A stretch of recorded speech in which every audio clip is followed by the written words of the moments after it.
While everyone was busy guessing who the next pope will be and worrying about deported gangsters and debating the proper use of the N-word, India and Pakistan decided to go to war with each other. Now, countries go to war, especially countries that hate each other as much as India and Pakistan. But the countries that go to war are not usually developing nations armed to the hilt with enough nuclear weapons to kill 125 million people on the spot and plunge the world into nuclear winter. So let's get into it. I'm Michael Knowles. This is The Michael Knowles Show.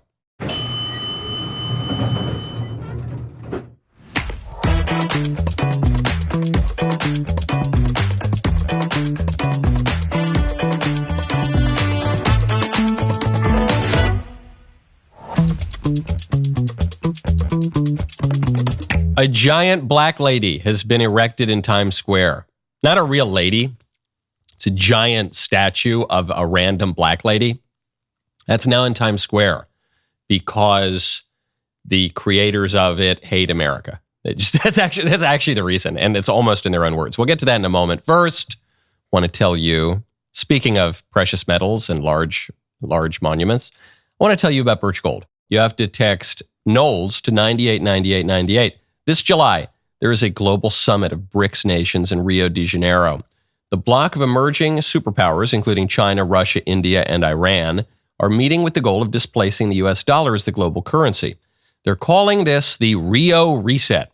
As BRICS nations push forward with their plans, global demand for US dollars will decrease, bringing down the value of the dollars in your savings. While this transition will not happen overnight, the Rio Reset in July marks a pivotal moment when BRICS objectives move decisively from theoretical possibility toward reality. Learn if diversifying your savings into gold is right for you. Birch Gold Group can help you move your hard-earned savings into a tax-sheltered IRA in precious metals. Claim your free info kit on gold by texting my name, Knowles, to 989898. With an A-plus rating with the Better Business Bureau, tens of thousands of happy customers, let Birch Gold arm you with a free, no-obligation info kit on owning gold before July in the Rio Reset. Text Knowles, K-N-O-W-L-E-S, to 989898 today. Before we get to the giant black lady in Times Square, the defense minister of Pakistan, Khawaja Asif, says that nuclear war could break out at any time. So overnight, I'm getting updates 30 seconds before this show starts today. Pakistan says that India sent drones last night and that Pakistan shot down the drones. India is claiming that Islamabad was sending missiles and drones. This after India launched a major military strike on what it calls terrorist targets in Pakistan. That couple weeks after Pakistan launched a major terror attack on India. A lot of it centers around Kashmir, which is a disputed territory that both India and Pakistan claim in full.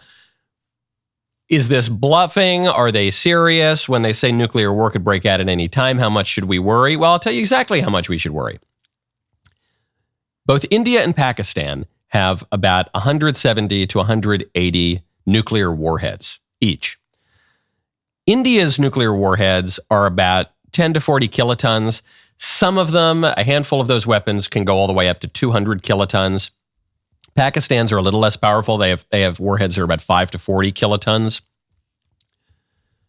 Analysts and war experts estimate that a nuclear exchange between India and Pakistan, not even one that totally depleted their nuclear arsenals, just a nuclear exchange that is entirely possible and maybe probable, could kill an estimated 125 million people in a week. Almost instantly. 125 million people just vaporized. That does not count the fallout. That does not count radiation. That does not count their great-grandchildren getting cancer a century down the road. Just instantly, 125 million people gone. Because India is a really populous country. It's the most populous country on earth. What that would mean for the rest of the world, famine for millions of people, not just because of the region where the nukes were detonated, but because of the fallout, because of a decline in global temperatures, because of an increase in UV radiation. You'd have major agricultural problems. You would certainly have famine affecting millions of people, maybe affecting billions of people. So that would be bad. What's the good news? Is there any hopeful news? There is, which is that India and China, another one of its neighbors, India and China were shooting at each other for like 3 years, just about 2 or 3 years ago. People don't even really remember this anymore, but between 2020 and 2022, there were border skirmishes between India and China. India and China, the two most populous nations on earth, major emerging markets, China especially really trying to become a superpower, but India on the track to be a really powerful country as well. And they were actually just shooting at each other for like 3 years. That didn't turn into nuclear war. So maybe we'll be okay. That said, I feel a lot better when fully developed nations that don't historically hate each other for centuries and acutely since partition are the ones that are maybe going to war with each other, because there's a little bit more restraint built in. In India and Pakistan, the situation seems to be spiraling totally out of control. So anyway, we'll see. I guess the question is, will we first get a new pope, or will we first be plunged into nuclear winter? We don't know. We don't know. We don't predict the news. But we do not have a pope yet. There was black smoke that came out of the Sistine Chapel last night. And this morning, I guess we still don't have a pope. In order to pick a pope, a papal candidate needs to attract 89 votes. The papal candidate needs to get a 2/3 majority of 133 cardinal electors, and that hasn't happened yet. According to the reporting and the odds books, again, it's not all that useful because the cardinals are sworn under pain of excommunication to keep the proceedings secret. But the scuttlebutt around Rome is that the Vatican Secretary of State, Parolin, who is a kind of a liberal candidate and would probably continue the Pope Francis pontificate, Parolin was considered the front runner. Now reporting is saying his star has faded a little bit. According to the Wall Street Journal, again, we don't know who they're talking to. You really have to take this with a grain of salt. It's like when you hear leaks out of the Supreme Court. The Supreme Court, the really serious proceedings are just justices in a room. The most junior justice has to go out and get coffee. You know, there aren't not a lot of staff members. So if there is a leak coming, either it's because one of the justices has leaked it, and so that person doesn't have a lot of credibility because that person's lied, or it's just totally made up. Well, all that even more so with the cardinals, because they're under pain not just of bad press or partisans not liking them. They're under pain of excommunication. In any case, what the journal says is, interviews with cardinals and their confidants reveal a wide open race. Whatever support Parolin might have quietly amassed before Francis died has been severely tested as cardinals from around the world have converged in Rome for pre-conclave deliberations. What does this mean? What's the 30,000-foot view? I think that the cardinal electors are recognizing that the Francis pontificate had a lot of problems, and I don't think they want to go there again. There's an old expression in Italian that a thin pope follows a fat pope, and a fat pope follows a thin pope. That the way that the church elects popes is you don't get the exact same kind of pope all the time, all the way in a row. Sometimes you want to flip it. You say, okay, we've gone a little too much in this direction. We want to go in this direction now. And I think now that the period of mourning is over, and when a person dies, we say de mortuis nil nisi bonum. We say nothing but good about the dead. But now that the period of mourning is over, we can be a little more clinical and critical of the Francis pontificate. It was chaotic. It was confusing. It was scandalous in some ways. There were a lot of problems to it, okay? So I think, not that the cardinal electors are listening to my podcast in the Sistine Chapel right now, but a candidate who is viewed as Francis 2.0 is not a candidate that we want. Not that you asked our opinion, but we don't want it, and I don't think the cardinals want it. I don't think we're going to get a Francis 2.0. At least I hope not. Now, speaking of Christianity, Ben, not Shapiro, Ben of Ben and Jerry's. So still a Jewish Ben, but a different Ben, a left-wing Jewish Ben, not a right-wing Jewish Ben, might be a Christian. Ben of Ben and Jerry's was just on Tucker's show, and he said, I love Jesus Christ. This really got my attention. I was very excited to see this. And then I heard the whole statement. In terms of a spiritual belief, I mean, I don't practice a religion. I was born a Jew. I love Jesus Christ. I think the words that he said are wonderful, are amazing. And I'm kind of distressed that a lot of organized Christian religions are not really, abiding by the words of Jesus Christ. I think if we could follow the words of Jesus Christ and take, think about the Sermon on the Mount and,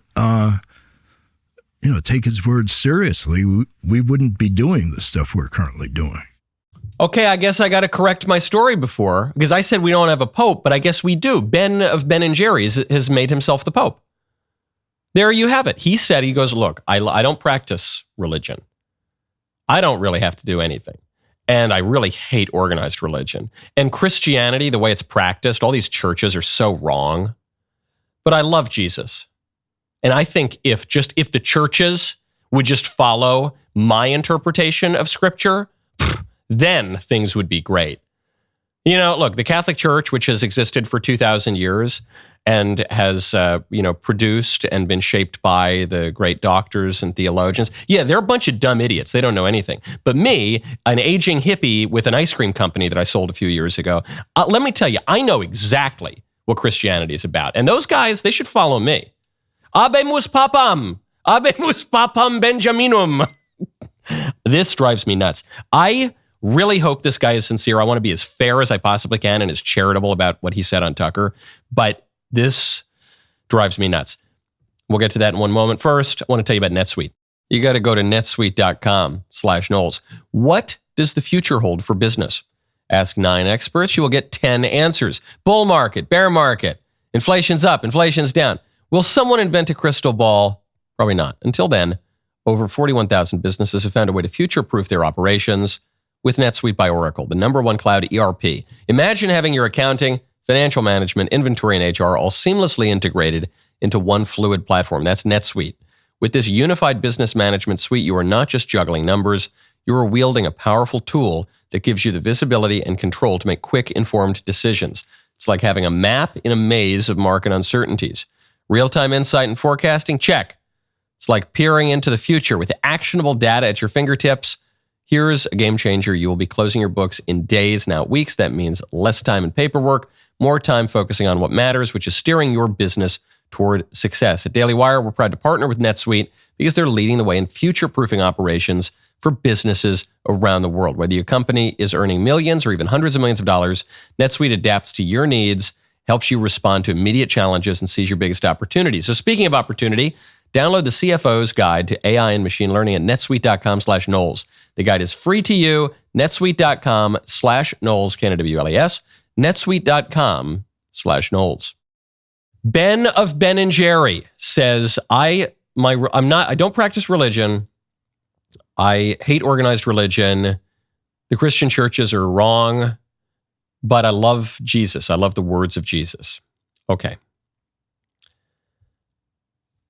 I hope he's sincere and he's really interested in becoming Christian and he pursues that. And I don't mean to mock his innocent or ignorant early stirrings of faith, because he should follow that. That's a good thing to follow. But try to hear what you're saying.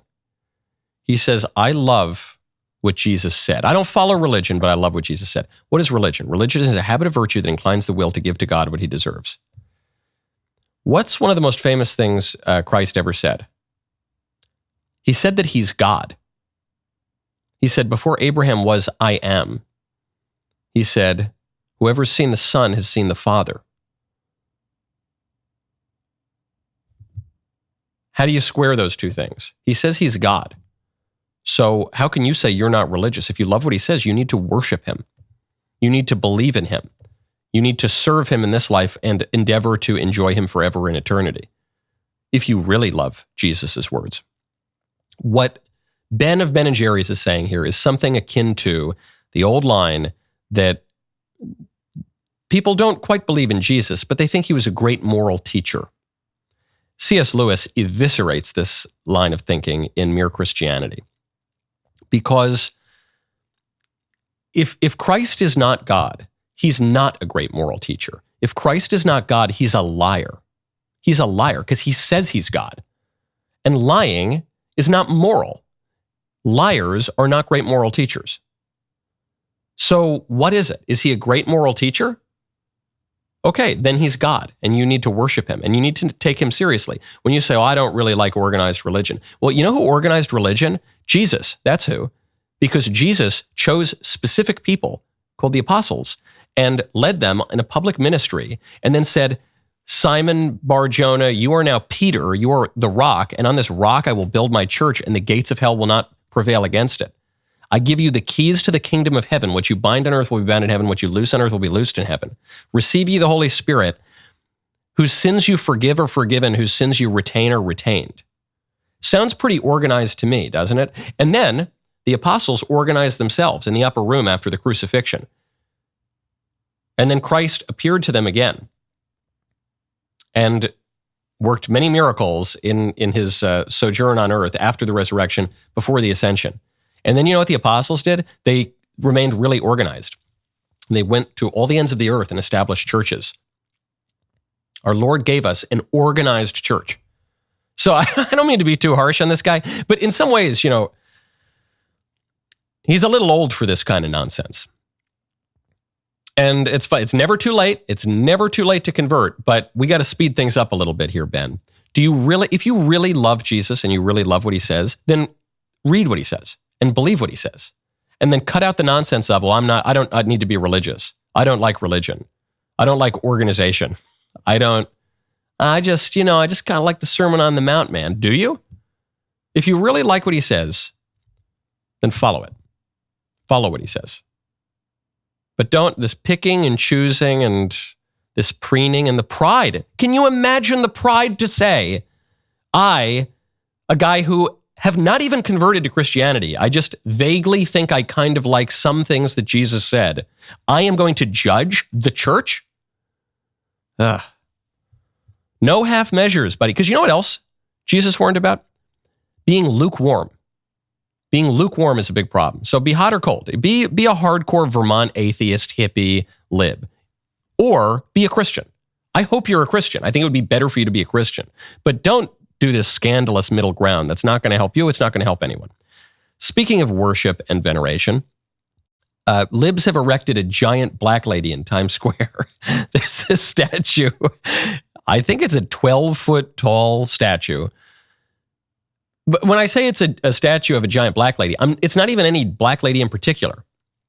It's just a black lady. It's not Monique. It's not Oprah. It's just a random generic black lady. The black lady statue stands in contrast to two other statues. According to the Times Square Arts Group, installed at ground level on a wide, low base, the work invites engagement with the hundreds of thousands of people who traverse the plazas each day. The woman in Grounded in the Stars cuts a stark contrast to the pedestaled permanent monuments, both white, both men, which bookend Duffy Square while embodying a quiet gravity and grandeur. Grandeur to the random black lady statue, kind of standing with bad posture? I don't know about that. But who are those two current statues of? Who is it just two random white men in the way that this is a random black lady? No, they're two specific white men. One is Father Francis Duffy in Duffy Square. He was a World War II military chaplain. He's the most highly decorated cleric in U.S. history. Really heroic guy who would charge into gunfire to help soldiers. And the other one is George M. Cohan, the guy who more or less invented Broadway. He's the guy who wrote It's a Grand Old Flag, It's a Grand Old Flag, It's a High-Flying Flag, and all these other great songs, really, really important to popular entertainment, musical theater, all the rest of it. In Times Square, on Broadway, it makes sense for him to be there. Why is this random black lady statue there? They tell us. It's to be a contrast to Father Duffy and George M. Cohan. It's to be a contrast to American symbols of heroism, American symbols of virtue, American symbols of entertainment and popular culture. It's supposed to be an antithesis to America. That's not me saying that. That's them saying that. They are saying the point of erecting the random black lady statue is to be an antithesis to whatever America is. That's the intention. So we got to tear this stuff down. We have to stop it, not because it's a black lady. There are plenty of nice black ladies. Because the statue is, in fact, a rebuke of America as such. And we don't need that. We don't need that in our public square. You know, it's the debate over the statues is kind of like the debate over free speech, where the libs want to destroy a lot of things, and the conservatives then are backed into a corner where they say we can't have any standards at all. So the libs tear down statues of George Washington and Abraham Lincoln and Christopher Columbus. And we conservatives say, you shouldn't tear down any statues. No, we should, even though Washington owned slaves, even though Jefferson owned slaves, certainly those Confederate guys, even though they did terrible things, we shouldn't tear down history. We can never take down a statue on the free speech debate. We need total free speech. Well, that's not really the argument.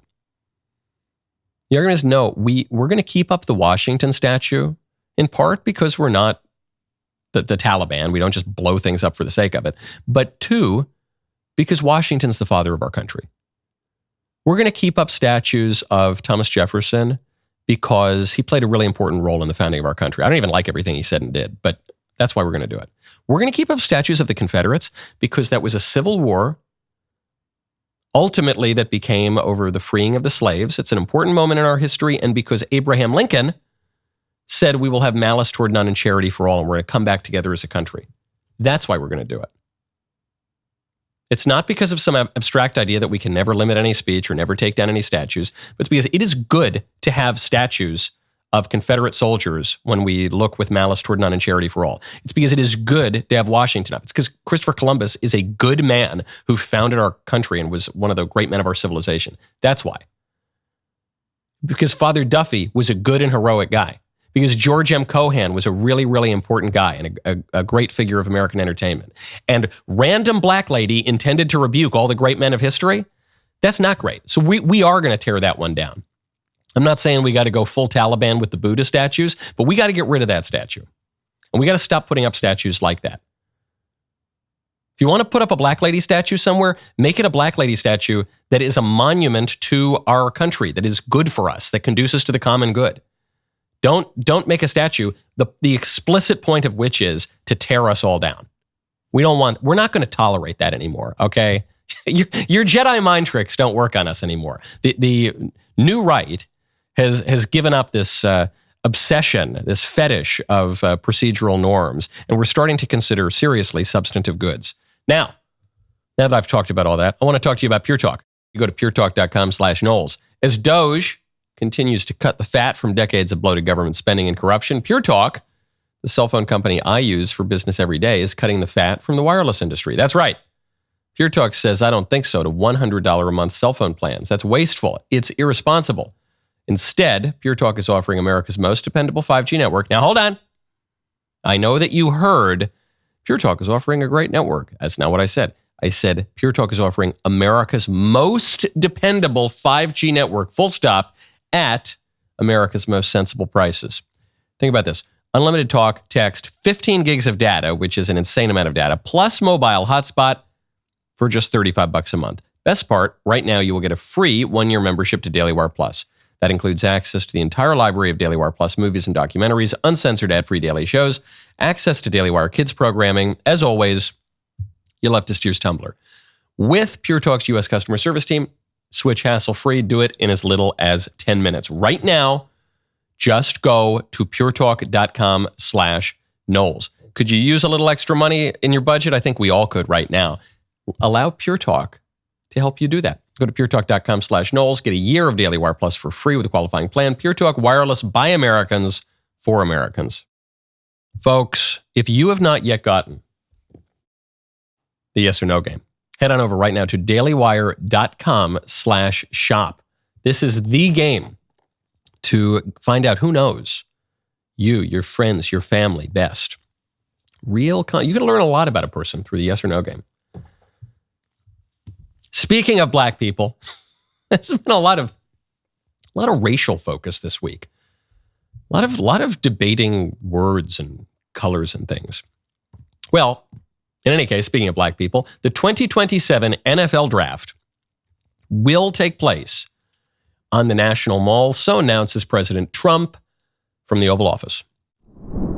And not only are these announcements great for the NFL, but they also advance the mission of making Washington, D.C.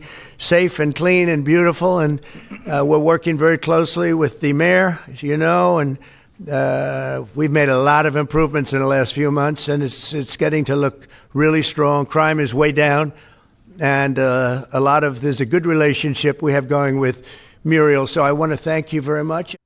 Wow. And so you see Muriel there. She's the super lib mayor of DC, but she's a pretty sly politician. So I'm actually not even sure how ideological she really is. I think she's kind of just a player and an operator. I've even heard from some conservatives, she used to be a little more reasonable. Then during BLM, she saw moments, so she went with it. Well, in any case, now she's standing right behind Trump. Thank you, Muriel.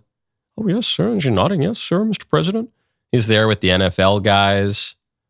Why? A lot of people, I notice a lot of nerdy conservatives scratching their heads. Why this? Why is the president bringing the NFL into the Oval Office to announce as a big initiative that the NFL Draft is going to take place on the National Mall?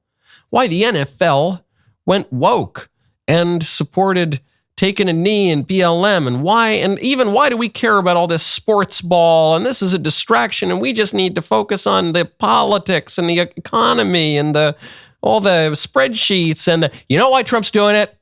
Because he's not a dork. That's why. And I love that. I love that about him. That's one of my favorite things about him. He's not a nerd, man. That's why he's doing the NFL Draft on the National Mall. That's why he's making a big deal about it in the Oval Office. That's also why he won the popular vote and reshaped the Republican Party and attracted all sorts of constituencies that we have not been able to attract for decades. That's why, because he's not a dork. And listen, man, I read a lot of books, okay? I read a lot of books. I own some bow ties, all right? I am not sure I've ever watched an entire NFL football game in my life. So I'm speaking a little bit from the outside here on what Trump is doing. But this is good and cool, actually. It's good for nations to have games. It's okay. It's good. The one sport I watch is baseball, and I really love it. And it's good. It's good to watch a sport. And all polities need some kind of games as a diversion, as a way to express athletic excellence, as a way to bring people together and have common culture. That's cool, man. It's all right to have a little bit of fun. It's all right to engage in things that are popular. Trump is bringing that in. The NFL, which has gone so left in recent years, Trump has dragged them in to stand next to him in the Oval Office, and they are going to do the NFL Draft, which I have never once in my entire life watched, but which a lot of people do watch. The NFL Draft is going to take place on his watch on the National Mall, bringing in effectively America's favorite pastime. I wish baseball were still America's favorite pastime, but it's probably football now. He's bringing that back, and he's saying, all right, look, we got this problem that the NFL has gone super woke, and they hate America, and they kneel for the American flag, not in a respectful way, but in a disrespectful way, and that's the problem. So either you can be like a bunch of dorks on the right and whine and complain about it, or I'm just going to bring them to heel. Hey, get over here, NFL, get over here. You're part of me now. You're doing my thing now. You can go stand by the American flag, and we're going to make you seem really cool and prominent and important, but you're on my team, okay? And you know what the NFL says? They say, yes, sir, follow the leader. This is really strong cultural leadership. I'm still not going to watch it, but I'm glad that he's doing it. Speaking of major Trump wins, the Supreme Court has just dealt Trump a major, major victory that should really not even be newsworthy, but it is. President Trump can now ban trans-identifying people from the military. For now. It's not even that he can permanently ban the trans-identifying people from the military.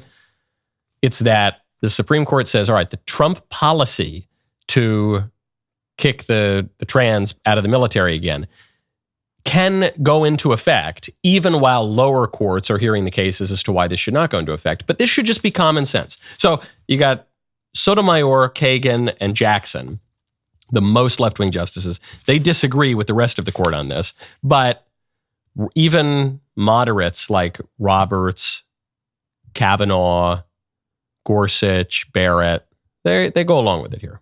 They say, okay, that's fine, no big deal.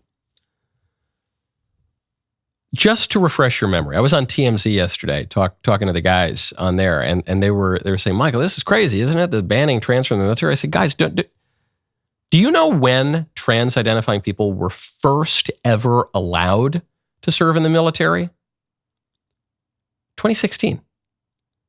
It was the tail end of the Obama second term. And then 5 seconds after that, Trump got rid of the policy. And then they booted Trump out, and Biden got into office somehow. And then he put the policy back in, and then Trump pulled it out. But if this is such a big deal, if this is such an important matter of human rights, how come Barack Obama, one of the most left-wing politicians we've ever had as president, how come he didn't institute this policy until the very tail end of his administration? Because it's obviously insane. The trans-identifying people who have sympathy from me have a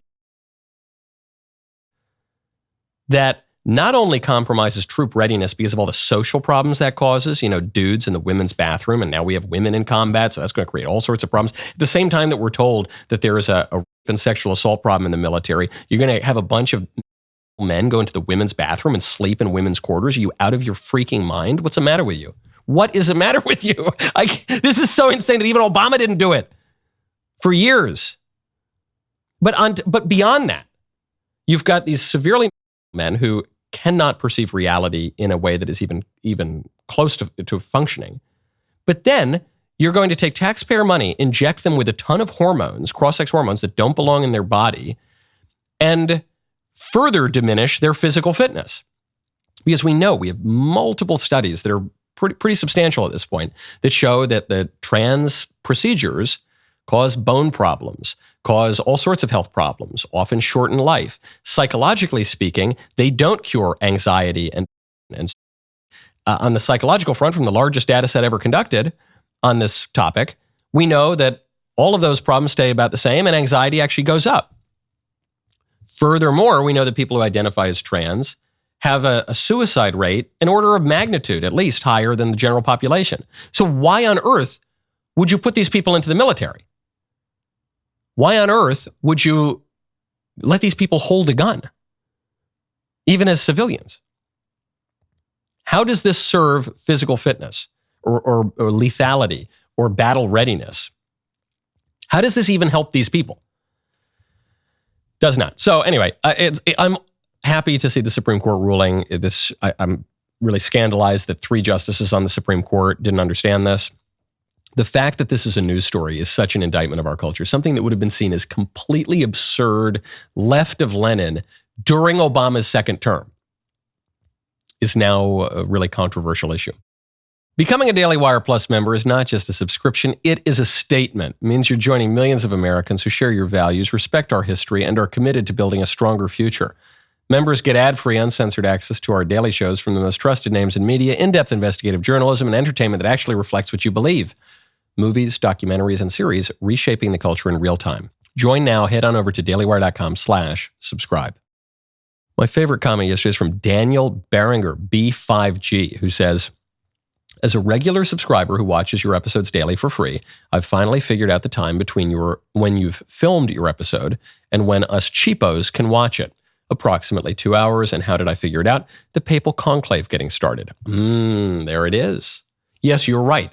There is when you are a member of the Chim de Lachem, when you are joining the Daily Wire, then you get the show live. I go live. Who knows what could happen? I could knock over my delicious fruity seltzer right here. It would spill all over. You would see it. No edits here. And then the show ends. We film a little extra stuff. We do the membrum segmentum for the Daily Wire members. And then we put the show out for the hoi polloi without the member segmentum about 2 hours later. Well, these days, you miss 2 hours. Who knows? We could have had a nuclear exchange between India and Pakistan, God forbid. We could have, who knows? We could have a new pope. Maybe we have another new pope. Who knows? That's why you got to join. Don't be just a member of the hoi polloi.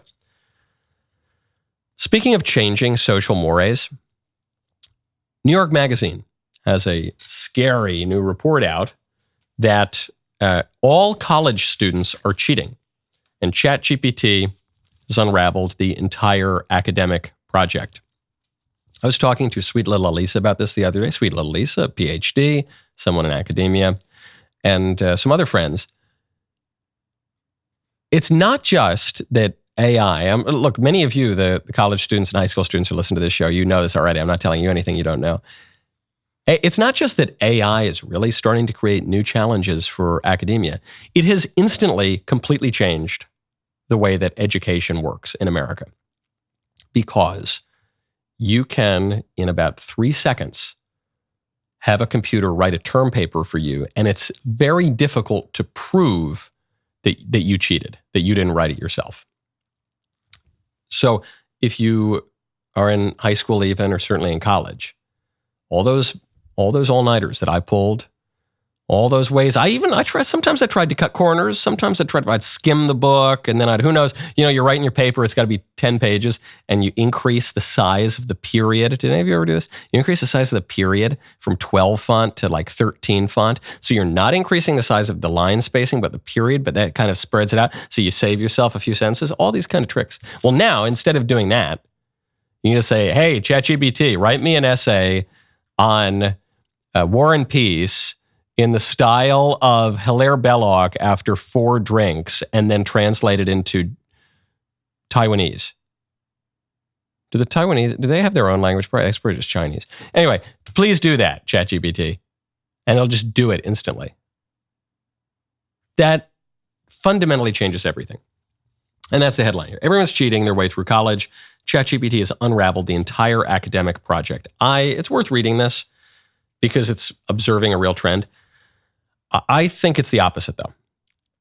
I think in many ways, ChatGPT is saving the entire academic project because we have had this march for years and decades now that was accelerated by COVID to make college individual, abstract, on your own time, on demand. We have decentralized the university. And it's not just been the left that's pushed for this, it's the right that's pushed for this too. In fact, in many ways, it's the right that's pushed for it more than the left. The right has said, you don't need to go to college. If you do, just do some online college. Just try to get your classes done. Do it in your spare time. Don't go and live in a dorm and forget about your stupid professors. And I get it. Part of the reason that conservatives have said that is because the colleges were captured by the radical left and they teach about a bunch of stupid stuff now. And so I get the hostility toward the colleges. I feel it myself. But let's not throw the baby out with the bathwater. And let's not believe our own press releases and forget what university education really is. You are taught by teachers. Okay? There are people who are autodidacts and they read a lot of books, but sometimes they'll go a little quirky and they'll go a little off and they'll miss the meaning of the book because information is conveyed to you by teachers. We are, to quote the great philosopher Kamala Harris, we did not fall out of a coconut tree. We are born into families. We are taught in our earliest lessons, in our earliest education, by our parents, and then by our extended family, then by our teachers in grade school and middle school and high school, then by our professors. Then that process of learning continues for the rest of our life. We're taught by our superiors at our employers. We are taught in apprenticeships. We are taught throughout our lives. Okay, and knowledge is conveyed from person to another person. We have pastors in religion. Our religion is not just a thing you do individually. You have pastors, you have shepherds to lead. We're social creatures. We have to be led. And in many ways, education is not just about cramming your head full of stuff, but about cultivating a love and an inclination toward, cultivating a desire to learn, and we learn from people. So anyway, that's a long, flowery way of saying I'm glad that ChatGPT is destroying much online education. I'm glad that ChatGPT is destroying the decentralized, do-it-on-demand kind of education. I don't think everyone needs to go to college. I don't think everyone needs to get a liberal arts education. But if you're going to do it, go to a place with a teacher and form real human relationships with teachers and classmates. That is how people actually learn. It's not all about books. It's not all just about cramming your head full of knowledge. That is in many ways a very left-wing understanding of what education is. It's about human beings and relationships and love, okay? Now, speaking of well-educated people, we got a little tea. I know I said I have fruity millennial seltzer in here, but I got a little tea too. This tea down for the Republican Party down in Florida, because Ron DeSantis, the very effective and once very, very popular governor, Ron DeSantis is facing an investigation of his wife's charity. So what is this about? Axios has a big story on this today. Inside DeSantis's made-for-TV fall in Florida. Wait, what? DeSantis is falling? Who knew? What's that about? The story is about this charity that Casey DeSantis has, Hope Florida Foundation. And according to the reporting, at question is whether the $10 million donation, so they're focusing on this one $10 million donation to the Hope Florida Foundation, was money from a settlement agreement involving the state's largest Medicaid contractor, Centene Corp, after Florida was overbilled for Medicaid. Okay, I think I'm following. So the $10 million maybe came from a settlement from a Medicaid contractor because Florida was being overcharged. And critics say a portion of that settlement, all of which was intended to be returned to state and federal coffers, was sent to the Hope Florida Foundation and eventually ended up in the hands of political groups that campaigned against a ballot measure to legalize marijuana. All right, whatever, I'm lost. Don't care. Huh? Maybe $10 million when instead of going to a governmental organization, went to an NGO that does some charitable stuff, but some of the people who work for the NGO don't like marijuana and whatever. Who cares? I don't care. What is this? I'll tell you what, this story is not about whatever this is, for sure. No one cares about $10 million and the people who oppose marijuana. No. The story is not that Casey DeSantis' charity did anything wrong. I don't really see any evidence that Casey DeSantis' charity did anything wrong. This story, the political story, is that Florida legislators would investigate Casey DeSantis' charity in the first place. That's the political story. Ron DeSantis is supposed to be the man, most effective governor in Florida. His reputation with Republicans was damaged a bit because he went up against Trump in the Republican presidential primary. But the guy's done a great job as governor, and he had a total lock on that state, and he was super popular. And when he said jump, the Florida legislators said how high. And now they're investigating his wife's charity. And coincidentally, they're investigating his wife's charity right around the time that his wife, Casey, is floating the idea of a run for governor herself. That's interesting timing at a time when another Florida politician, Byron Donalds, who is a favorite of Trump world, is also running for governor in Florida. Okay, now I think I'm starting to get it. This whole story about the investigation and the Florida legislators and the nonprofit in Florida and this, you know what it's really about? It's about the 2028 presidential race. And it's about the strength of the DeSantis political operation. It's about whether or not DeSantis will have been out of office too long to run for president in 2028. Perhaps if DeSantis' wife is the governor in Florida, then maybe that'll give him enough political presence that he could launch a campaign. But other people want that governorship. And so even though DeSantis has been a phenomenal governor in Florida, maybe there's going to, what this is about is a push and pull for the future of the GOP. That's it. And they're all pretending that they're talking about some nonprofit in Florida. They're not. They're talking about who is the heir to Trump. They're talking about what is the future of MAGA.